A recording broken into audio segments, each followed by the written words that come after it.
Banjir darah di Kashmir, 4 tewas di berondong tentara India.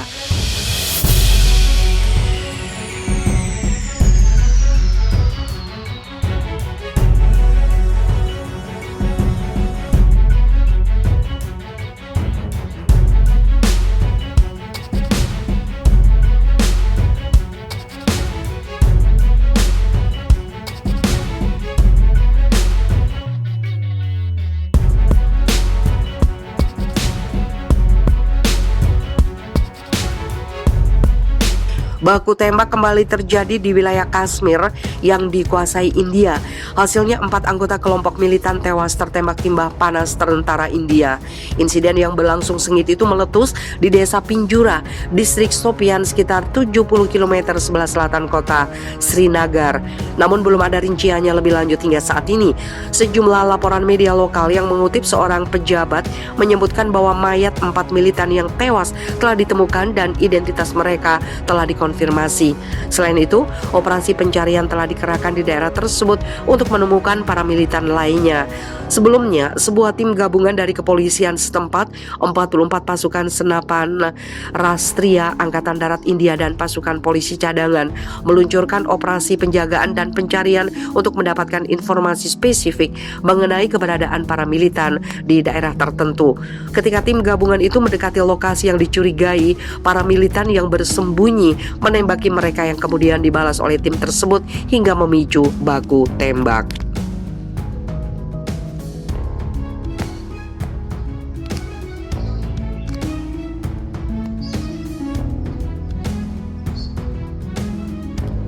Banjir darah semakin mengkhawatirkan, 1.000 warga mengungsi ke India.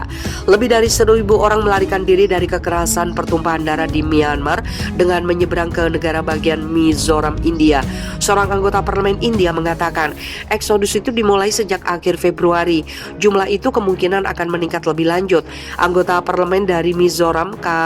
Van Lalvena, mengatakan kepada Reuters bahwa pihak berwenang di negara bagian timur yang kecil itu mendorong otoritas federal untuk membantu membangun kamp-kamp pengungsi di dekat perbatasan. Kalau tidak, semua pengungsi akan terpencar di mana-mana di India, ujarnya yang dilansir Reuters.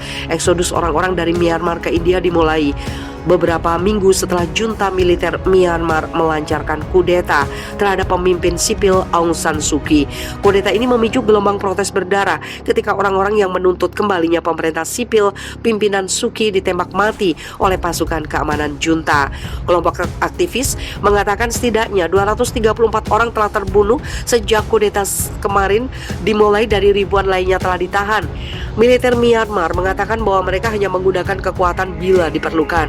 Militer juga membela pengambil alihan kekuasaan oleh mereka dengan mengatakan tuduhan kecurangan yang dimenangkan oleh Partai Liga Nasional untuk Demokrasi. Partainya Suu Kyi diabaikan oleh Komisi Pemilu. Meskipun sejumlah polisi Myanmar dan keluarga mereka awalnya menyeberang karena menolak untuk mematuhi perintah untuk membubarkan protes pro-demokrasi. Valalvena mengatakan bahwa lebih banyak orang meninggalkan negara bagian Chin, Myanmar, karena kerusuhan yang berkembang dan memasuki Mizoram. Kebanyakan dari mereka adalah warga sipil, katanya. Jumlah dari anggota polisi tidak meningkat. Seorang juru bicara junta militer tidak menjawab panggilan telepon yang meminta komentar. Sebelumnya, sekitar 400 orang dari Myanmar termasuk polisi dan personil pemadam kebakaran diyakini telah memasuki India. Hal ini disampaikan seorang pejabat senior polisi di India. Pemerintah federal India minggu lalu mengarahkan 4 negara bagian yang berbagi perbatasan dengan Myanmar dan pasukan paramiliter yang menjaga perbatasan untuk mencegah masuknya secara ilegal orang dari negara tetangga dan agar mendeportasi mereka yang telah menyeberang. Namun arahan tersebut telah ditentang oleh negara bagian Mizoram.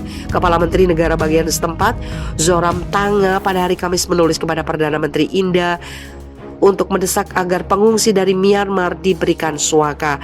Saya memahami bahwa ada masalah kebijakan luar negeri tertentu di mana India perlu melanjutkan dengan hati-hati, kata Zoramtanga yang hanya menggunakan satu nama menurut salinan surat yang ditinjau oleh Reuters.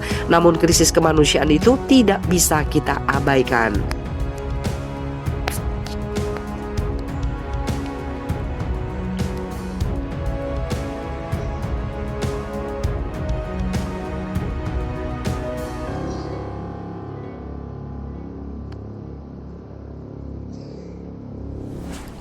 Pasukan Myanmar gempur kota, puluhan rumah hancur.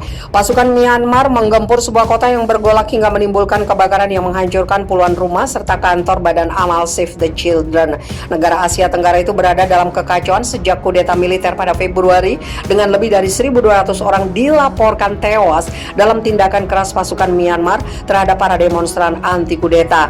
Di seluruh Myanmar, pasukan pertahanan diri bermunculan untuk menghadapi junta militer, kemudian meningkatkan serangan dan pembalasan berdarah. Seperti dilansir kantor berita AFP 30 Oktober, menurut media lokal Kitit dan The Chinwin, pasukan junta menggempur kota Tentlang di negara bagian Chin Barat pada Jumat 29 Oktober waktu setempat setelah konfrontasi dengan pasukan pertahanan diri setempat. Seorang warga Tantlang yang telah melarikan diri dari kota itu setelah bentrokan sebelumnya mengatakan kepada AFP bahwa gempuran dimulai setelah anggota pasukan lokal menangkap seorang tentara.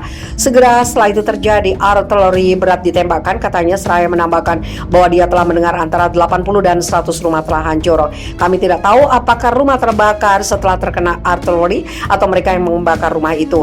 Kami bahkan tidak tahu harus berkata apa, kata seorang wanita yang masih tinggal di kota tersebut yang dihubungi AFP dan mengatakan rumahnya telah hancur. Foto-foto yang diterbitkan di media lokal menunjukkan kepulan asap membubung ke langit dari kota yang bertengger di tengah perbukitan hijau tersebut.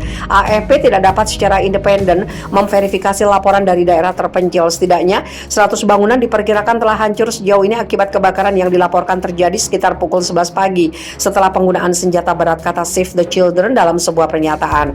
Api terus membakar kota dan tidak ada petugas pemadam kebakaran yang tersedia untuk mengendalikan kobaran api, kata Badan Amal tersebut, seraya menambahkan salah satu kantornya rusak.